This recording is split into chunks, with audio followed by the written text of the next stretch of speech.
Relatoría del 1 de octubre del 2020. Retomamos el tema de Freud. Estábamos hablando de la no verdad de las histéricas. La profesora nos explica que esto no significa que sea una falsedad, son interpretaciones a partir de los acontecimientos. No hay un acontecimiento del orden de lo real, no hay forma de decir fue así. La interpretación de un acontecimiento depende del punto de donde se mire. Esto significa que tenemos que tener mucho cuidado con lo que decimos.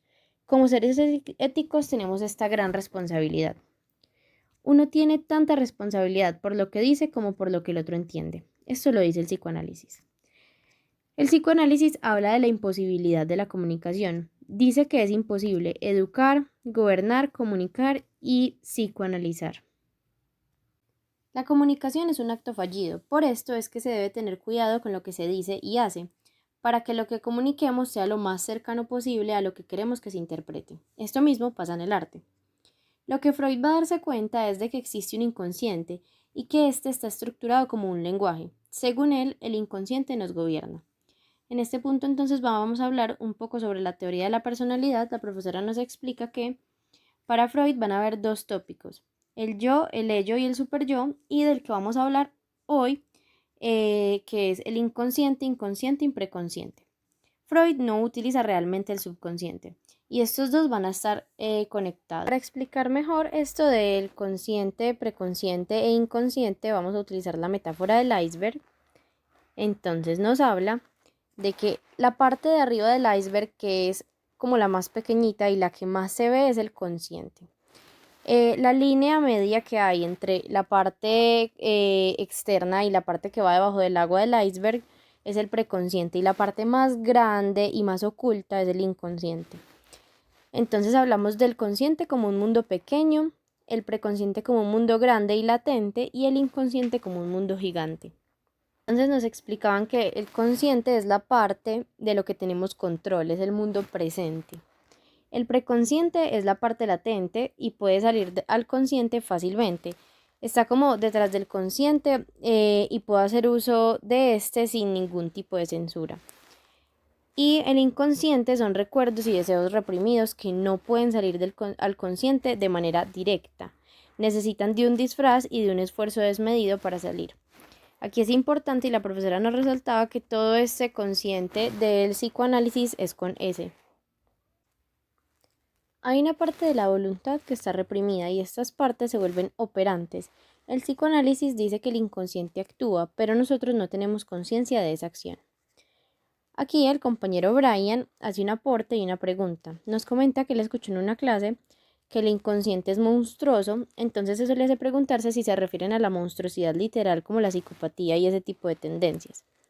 La profesora le contesta que efectivamente es así, ya que finalmente lo que se censura son esas cosas de las que nosotros no queremos hablar, esas cosas que nos hacen daño. Freud basó su teoría en que realmente el inconsciente es monstruoso. Entonces aquí entra en cuestión algo de lo que nos hablaba la profe, que es como ese ángel y diablo que nos manejan, por decirlo así, que existen realmente. El romanticismo dice que estamos atrapados entre ángel y diablo. En el romanticismo es que nace el psicoanálisis y este dirá lo mismo, pero de otra manera. Lo llamarán el superyo, el ello y el yo. De esto ya habíamos hablado ahorita, que es lo de la teoría de la personalidad, pero es el punto que vamos a tocar esta clase. Todo esto que está reprimido es porque la conciencia no lo aguanta. Todos tenemos este lado mezquino y sucio, no somos tan buenos, y saber que no lo somos nos permite cuidarnos de esto.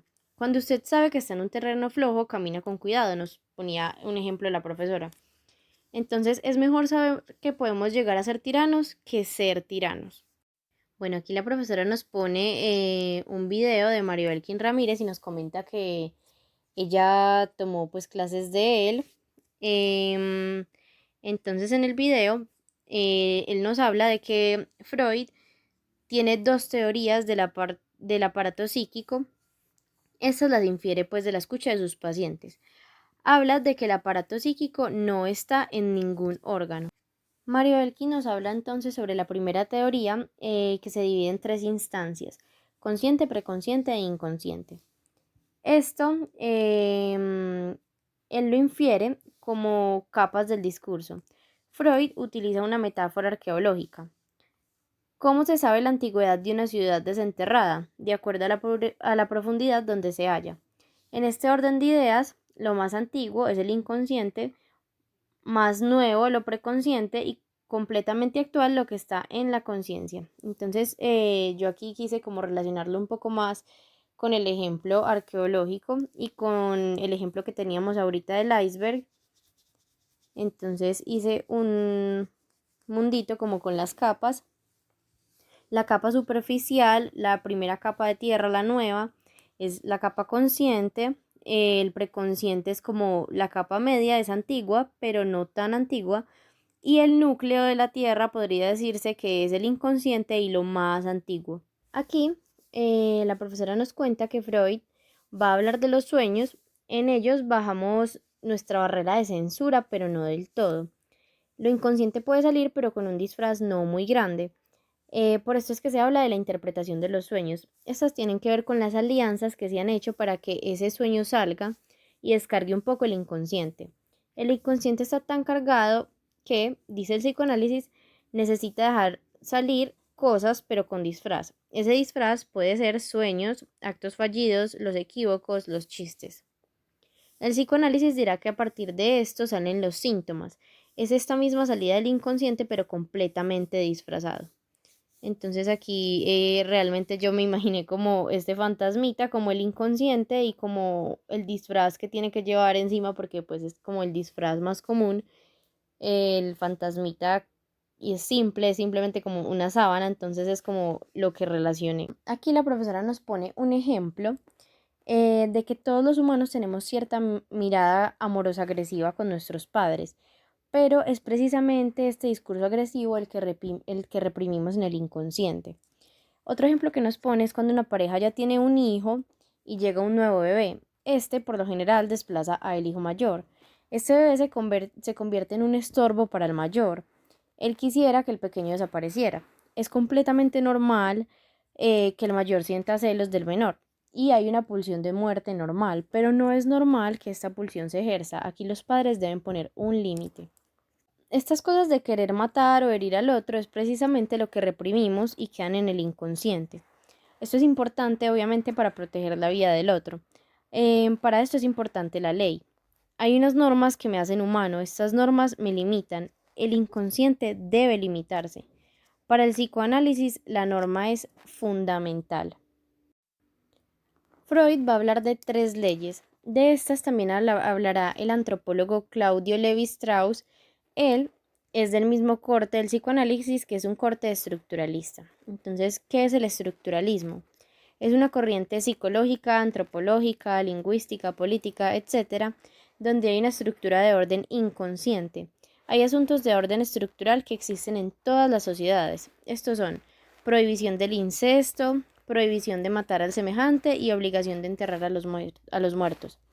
La profesora aquí nos explicaba que en todas las culturas existen estos 3 parámetros o estas 3 estructuras. No son de la misma forma, ni se ejercen ni se cumplen de la misma manera, pero siempre están como de alguna forma presentes. En este punto, la compañera Laura nos habla de que ella ve el inconsciente, esto monstruoso, como algo bello que está encerrado y que este encierro o cárcel que reprime al monstruo es el mismo que lo forja y lo fortalece. La prohibición aumenta el deseo por esto prohibido. Lo prohibido nos atrae. Traemos el arte a nuestra conversación. El arte puede hacer muchas cosas, incluso matar. Hablamos de la película del silencio de los inocentes. En esta hay un asesino serial que termina por caernos bien, pero el problema es cuando esto se sale del arte y se va al orden de lo real. El orden de lo real es muy distinto al orden de la ficción. Podemos hacer arte para descartar las fantasías del inconsciente. El arte ayudará a descargar estos monstruos de alguna manera. El arte puede liberar, pero no liberación como de soltar, sino de canalizar. No podemos negar ni romantizar la monstruosidad, solo entenderla. Entonces, ¿cuál es el límite? El no del otro es tan importante como el sí. El otro es el límite, aunque tal vez el límite no existe siempre y cuando el otro esté de acuerdo. Un ejemplo real aquí que nos ponía la profesora y que fue súper impactante para todos es el de un hombre que puso en internet que se quería comer a alguien y alguien le dio su aprobación, le permitió que lo matara y se lo comiera. Sabemos que matar es un límite inquebrantable, pero en este caso el otro estuvo de acuerdo y acá es donde se elimina este límite. Hacer de la vida una obra de arte, pero esto también tiene límites, límites que no tienen que ver con la moralidad. Mi bien decir y mi bien hacer no tiene que ver con moral, tiene que ver con ética. Entonces todo esto que hablamos antes del inconsciente, del preconsciente, del consciente, todo era para llegar a este punto de la ética. Bueno, aquí terminamos la clase con una pregunta. ¿Cómo hacemos para educarnos en la diferencia y el respeto sabiendo que somos capaces de lo monstruoso